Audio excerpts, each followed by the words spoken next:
I'll take a little break and then keep driving. So yeah, pretty easy drive. Not a lot to see on that road. Actually went past the old rest area I was at last night. So kind of went all the way back up into Casper and then backtracked down, which was fine. So yeah, that rest area, definitely great. It's fine that you drive 45 minutes back into town. That was no problem. But there's lots and lots of trails out here as well. I guess a lot of off-roading. So yeah, so let me find the gas station. I hope there's a gas station because I kind of need to get gas. So let's see. This has to be the sketchiest gas station. It's the only one they have here.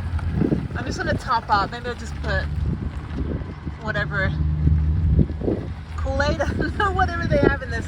This does not look, I think I have to pay inside. Pay first, then pump. Good thing I have cash on me finally. Alright, 85.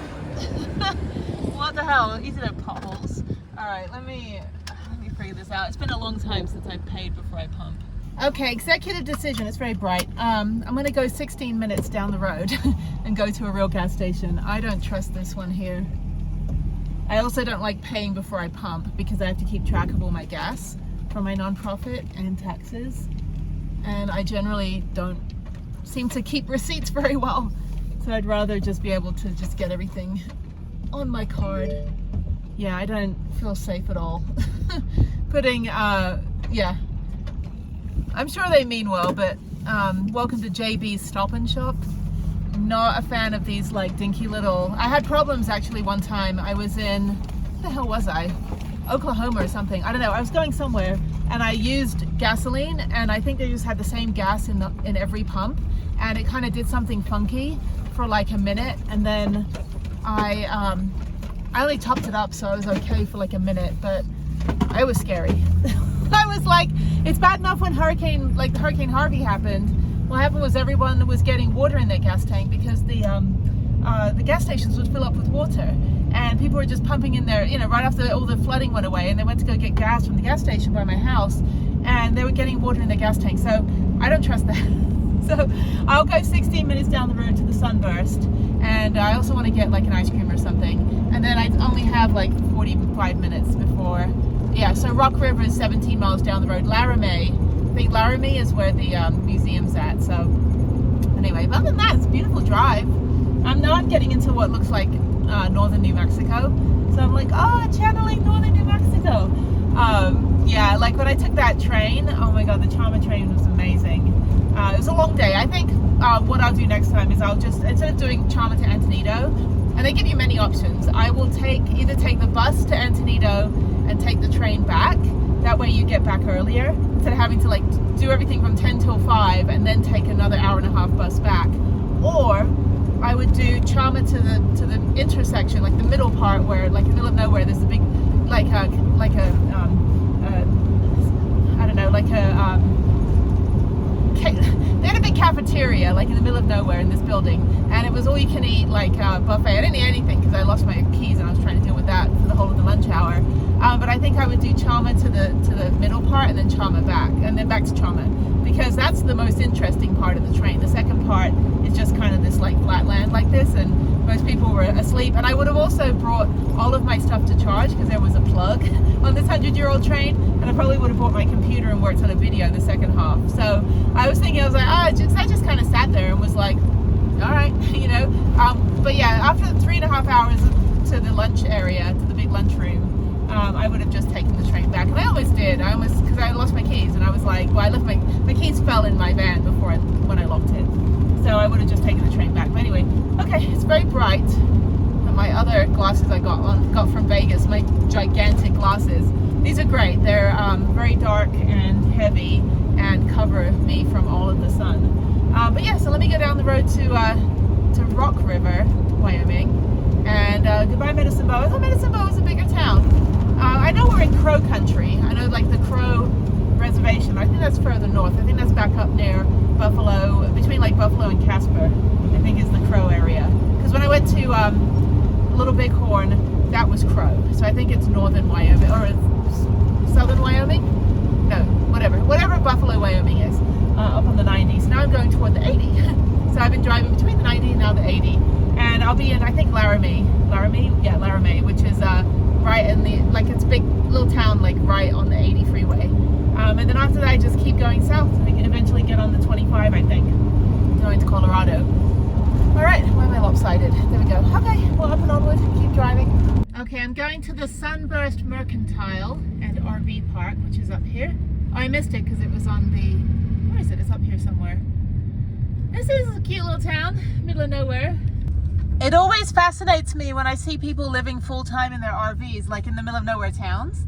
You know, it's like they kind of just park up for like a month or so, and it's cheap. Oh, okay. All right, it's not a real gas station. It's another one of these like dinky little ones. All right, but it's better. I don't trust the other one. I have to trust this one because I've only got 91 miles left on my tank. I think they're headed to Sturgis. Actually, no, they don't have the MAGA flags on the back, but there's so many bikers all over this place. Okay, let me go get some gas. All right. Okay. All right, I'm in the town of Laramie. Population 31,000. I think Casper, Cheyenne, and Laramie pretty much have everybody in Wyoming in the same place. Okay, so I'm gonna go down. It's raining and it's cold. It's 60 degrees right now. It feels really good. And yeah, I'm just gonna go to this prison museum over here. Hopefully it's open. It closed at 4. It's really funny. There's a Planet Fitness over there, which is where I probably saw 20 Vanlifers going north. So we're all minty fresh. I'm not gonna shower until I get to Fort Collins because I have to go to the rest area as late as possible. I'm hoping there's just a like apartment community I can just park outside of. I just want to park on the street. I don't like the whole Denver area. It kind of freaks me out, you know. I could go further south. I could go to, well, no. Am I hiking today? What am I doing tomorrow? I'm doing a hike tomorrow as well. I don't know. I'm kind of all turned around because I want to do the Boulder hike, but that's north of Denver. And then I could stay at Bass Pro Shop, but that's Colorado Springs. I don't want to backtrack. I hate backtracking. It's like I'm on a one-way road. Anyway, I'm on this road, and I should be getting there in a little bit. This is nice. 31,000 person town, and nothing around it. So it's not like, you know, you got a suburb of 31,000 people, and there's like, you know, Houston is next door. No, there's nothing. I mean, it's just Wyoming. It just looks like your average Midwestern American town. I don't think this is the Midwest though. I don't know, what is this area called? The Plains, the Great Plains. I think that's it. I think that is the prison museum. I may be the only person here on a Saturday. Oh, there it is. Wyoming Territorial Prison. Fun! Let's go check out a prison. So, places you don't want to be in your life. Okay. Entering a state historic site. Okay, let me get a picture. Day use, no overnight camping. What? What about overnight parking?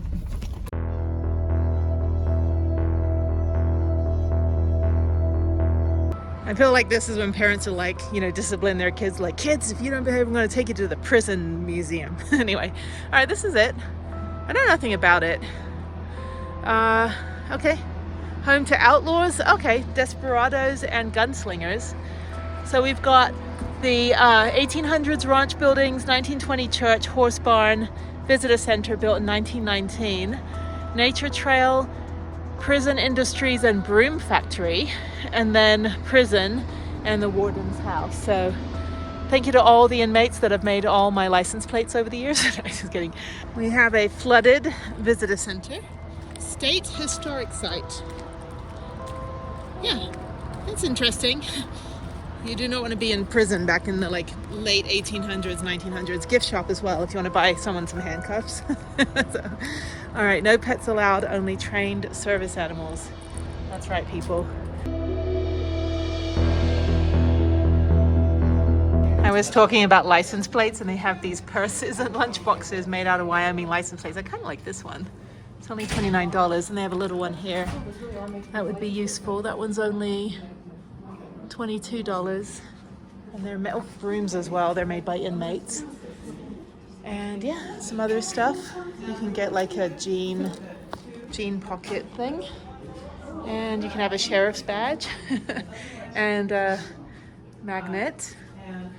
This is cool. And then they have what is it, the Butch Cassidy of the Sundance Kid. So when I was in Hotel Luna Mystica, staying in an Airstream that was Wild West themed, they had a very dapper picture of Paul Newman and Robert Redford, this exact picture actually, not with all the other people, but it was just like a photo from the set.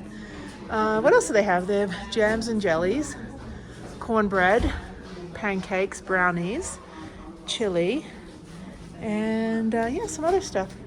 This is cute. I should probably go look at the museum too. Anyway, do antelope eat cantaloupe? I have no idea. Those are the questions children ask me. I'm like, what? Sure, yeah, they do. It's like, go look on Wikipedia. Okay, yeah, maybe I get one of these when I come back. You can also buy a prison outfit if you want to, and then go hiking and see if anyone like turns you in.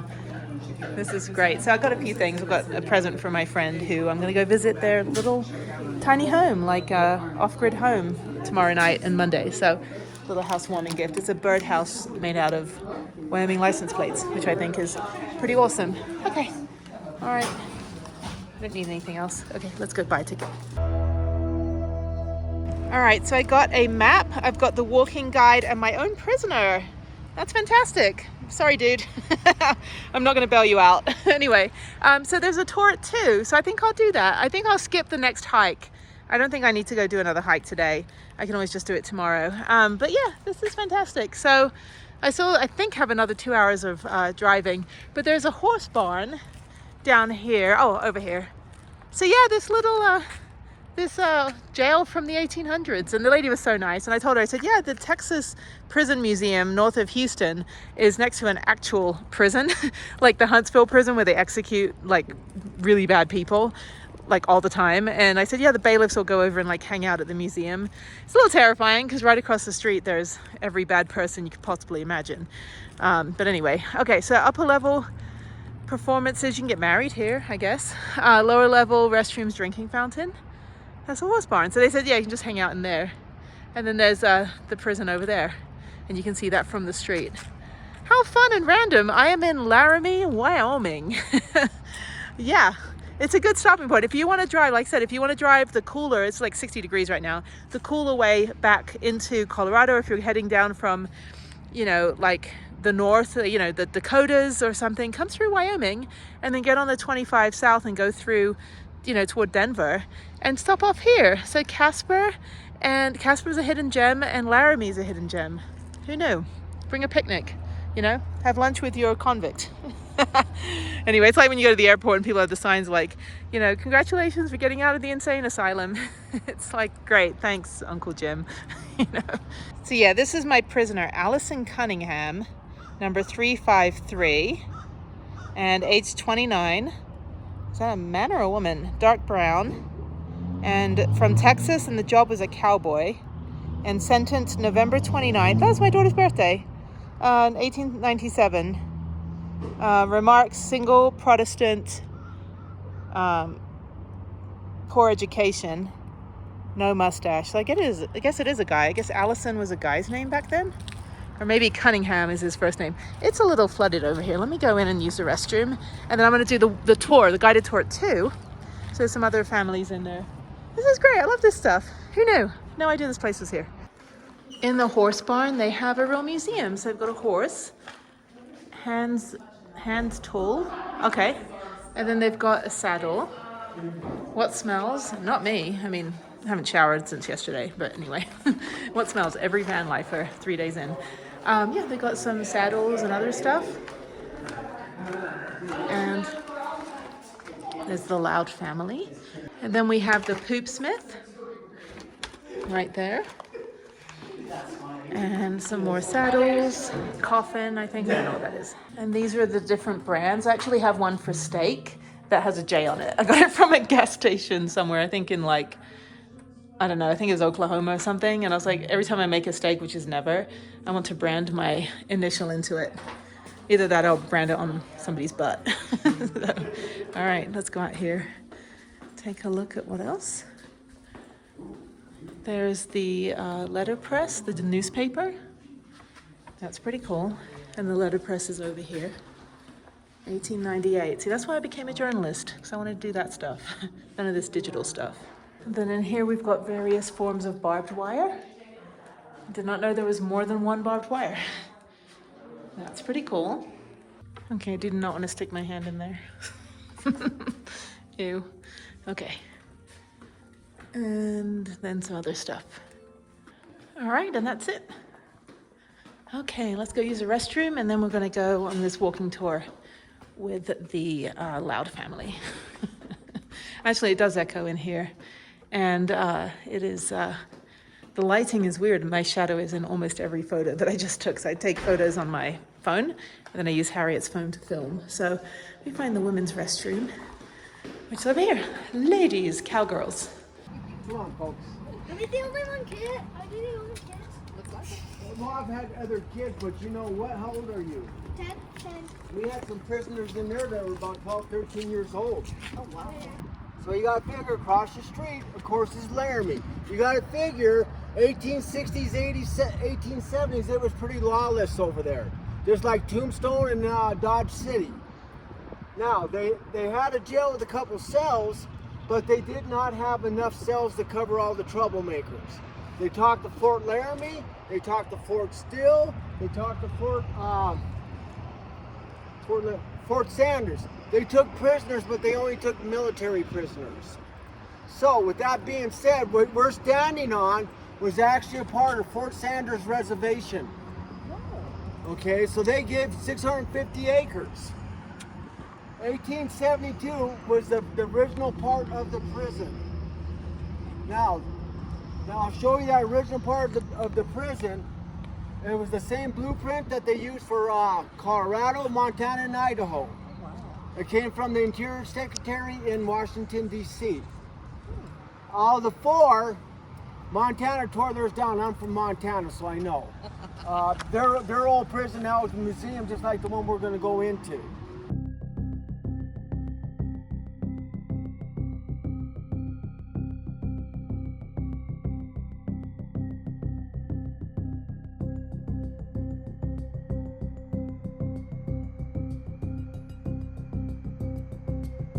The door right there was for the bachelor guards.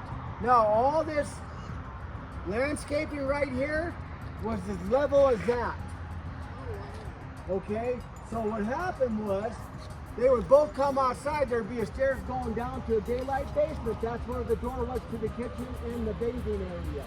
He went to officials and said it's not fair for those inmates to spend almost 6 months in the wintertime in their cell. So we needed a day inside job that was 365 days out of the year. That's how the broom factory came. Oldest part of the prison, 1872. The only one out of the 4 states that you can go into. With that being built, those 6 windows up there, the bachelor guards moved over here. Now, on the right side here is processing. That's where the stairs are to go up to those quarters.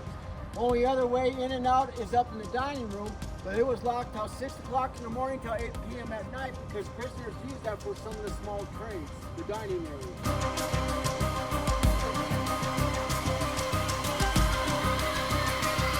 They threw away their clothes. They shaved their head and face. They got stripes. They got a wool blanket, a wool jacket. Okay? They took pictures of anything that could identify you. They wanted to know at least one next to kin in case something happened to you. All right? But what they wanted to know most of all is what you could do for them. You know, like we're going to talk about the cigar maker. We already talked about the furniture maker. Now, if you didn't have too much of a trade going on, you made bricks and you made brooms. This was a working prisoner and they didn't get paid a single dime.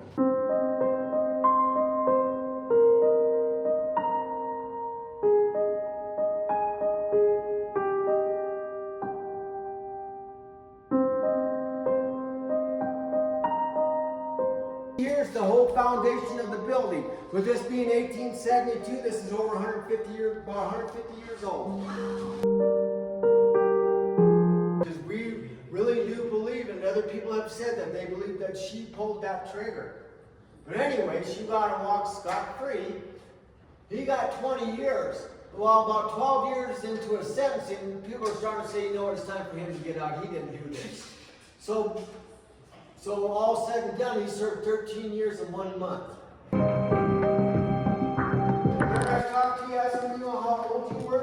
talking about prisoners? How old do you think this guy is?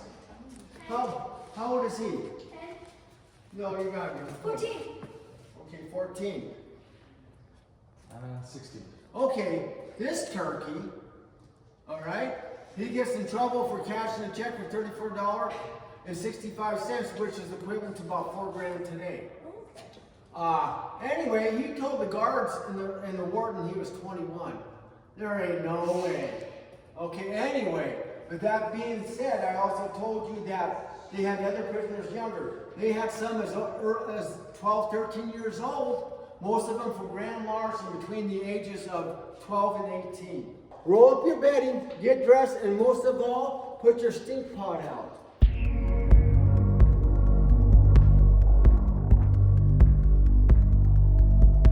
They worked on this ranch, they didn't get along too well with the ranch owner, and vice versa. The ranch owner didn't care for them too much.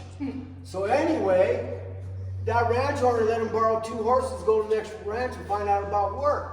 They never returned those horses. So the ranch owner and one of his ranch hands went to that ranch to retrieve those horses. When they got there, Samuel Barry and John Tragan came out with Winchesters ready to fire. Ranch owner tried to get in between the 2 horses to protect himself. Okay? John Tragan goes, well, he was going for his gun, so I shot him through the heart. Okay? Another bar goer he got into it with took a penknife out and stabbed him to death.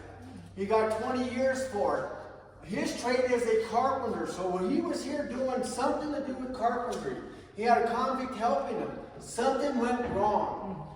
He got very angry and beat up that convict with his hammer. He spent 3 months in solitary confinement. Solitary confinement means in your cell, locked to your bed or the cell door. Bread and water. That's why they always have plenty of bread on hand. And we'll talk about what happens when you're in solitary confinement. 5 days a month, good time, off your sentence. So basically that was their payment. But that could all disappear with a fight, threatening the guards, sabotaging some trade.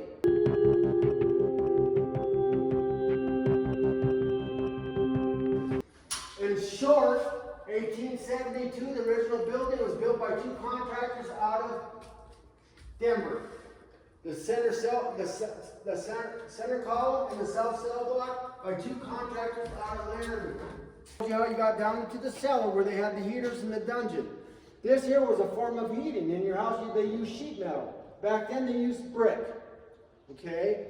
With that being said, everybody knows heat rises in the wintertime. So model prisoners would move to the top.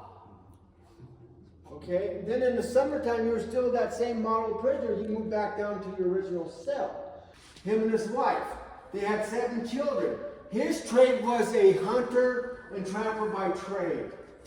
She was 70 years old. He was almost pushing 80 when he committed his crime. He came home one night and seen one of his favorite hunting rifles destroyed. It says here that he shot her. Actually, the paperwork, they found it. They're going to change that. He picked that gun up and smacked her one good time over the head and killed her instantly. Now, with it already being 1898, that new prison was built in Rawlins in 1901. In 1903, when they closed the gates for good, he was one of those 18 prisoners that went to the new prison. He was the first one to die in that prison over there in Rawlins, which is now a museum. When he was being sentenced, the judge always asked, "Do you have anything to say?" He goes, "Yes." She was nothing but a lazy squaw. Edward Lockwood was a taxidermist by trade. 32 years old. He liked young girls. You know, 13, 14, 15 years old. This one happened to be 16. He promised her he was going to marry her, but before that could happen, he got her pregnant. He was really worried about Daddy coming after him. He performed a criminal abortion on her. She almost died from it. The end result for her is she could never have children. He got 10 years for it. Slime bag. This person here is in here for murder. A life sentence, actually. Him and his wife moved to a new town. They ended up getting a divorce. Found out later she was prostituting in a brothel. In a rage, he killed her. He got a life sentence. He's their cigar maker. All right? Now, you know, everybody knows they don't grow tobacco in Wyoming. They had to send from that down south. So they probably brought a little bit up to see what he could do. Realized he was a fine cigar maker, so he made their cigars. Now, I've smelled cigar smoke here. I had people over by processing and the warden's office. I walked into that hallway and I could smell cigars. A couple of people came in the door and go, "Do you smell that?" They go, "Smell what?" "You don't smell anything." I could still smell it. Up in the dining room, I was talking to a couple, nothing about him at all. And the guy goes, "Man, I smell cigar smoke." And his wife goes, "I don't smell anything." I didn't smell anything, but he could. Okay? Now, as far as people being hung, their death sentence, it happened in the county it was ordered. So Laramie had a few of them. A lady over there, I don't know if you've seen her, Lynette, she was actually showing me parts of this book of the hangings in Laramie.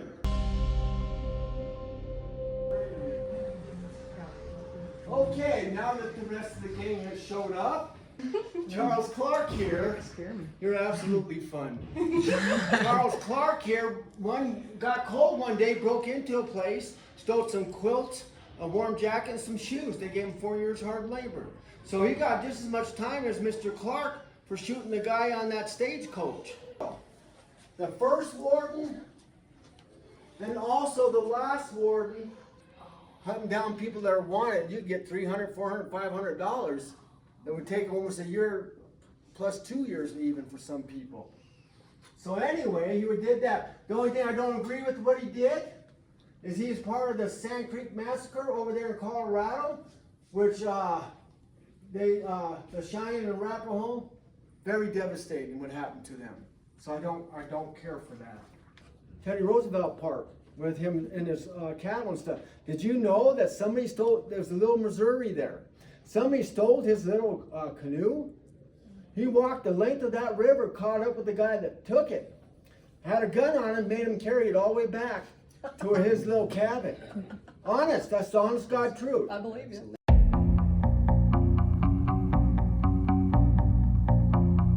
This tour is great. So I'm in the guard tower right now.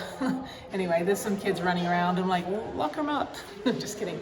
All right, let me go back in. The tour guide was telling them to be quiet. So this is fantastic. It's Wyoming, like it's a male prison, not women's prison. For some reason, I thought it was women's prison. Anyway, okay, let's go in and take a look at the cafeteria, which is right behind me right here. Cool. She would help them prisoners write those letters home every month because they didn't know how to write or read. By 1899, there was a call for a new chaplain. Her name came up. The only problem was you have to be a clergyman before you can become a chaplain. Ball and chain, the most common use of discipline. It would be anywhere from 2 weeks to 6 months. This ball would go in that leather basket. You carried that wherever you went. So you're shackled at your ankles, and so you're like this. Okay, like I said, up to 6 months. Now you got to think about it. When it's mealtime, you got to go pick up your tray and food. You better hope you're in good gracious with your cellmate. Might have to give up some of your canned fruit.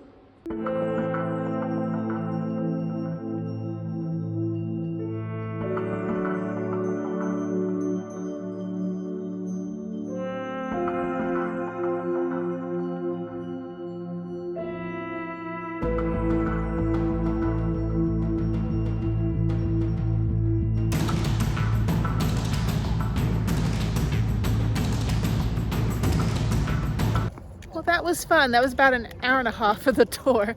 My phones both ran out of battery, so I'm gonna head back. I'm not gonna see the Butch Cassidy exhibit since he actually was never here. So even though people kept blaming him, every time they were incarcerated, they kept saying it was him, which was kind of funny. Okay, so yeah, let me walk back. I'm gonna go back in the gift shop and go get Magnet, and they actually sell the brooms. They make the brooms here. So the lady handed one of the tour guests, like the other tourists, handed me a broom to look at. I was like, so my hands are burning. I don't clean. I just pay someone to do it. No, it'll actually be nice to have a little broom for the van. I don't know if it'll scratch my floor though. Anyway, I have a little like I don't know, closet broom that I have. But yeah, so let me go back in and then I'm gonna head down to toward Fort Collins. I'm gonna go take a shower, I think. The other, it's only 30 minutes away for the other hike, but I'm done. I'm tired. It's already almost 4 o'clock. I need to eat something and just go for a drive. So an hour and a half back to Fort Collins. Maybe I'll park up at a Starbucks and work on another video. I got to free up some memory on my phone. My other phone that I use like for my life is full, so I got to get rid of some videos on there. And then this is Harriet's phone that I'm filming on, and the battery is dying. So this is great. Come out here to the Wyoming National, I keep forgetting the name of it. It's in Laramie, the Laramie jail prison. Come out here and take a look. Do the tour. It's long, it's an hour and a half, but you do have a restroom break and water if you need to. Super interesting, but I just love how they kept blaming like Paul Newman. So anyway, Butch Cassidy, which one was he? Butch Cassidy or the Sundance Kid? Robert Redford was Sundance Kid, so they kept blaming Butch Cassidy, saying that he was the one that robbed the bank when he was nowhere, not even in the state.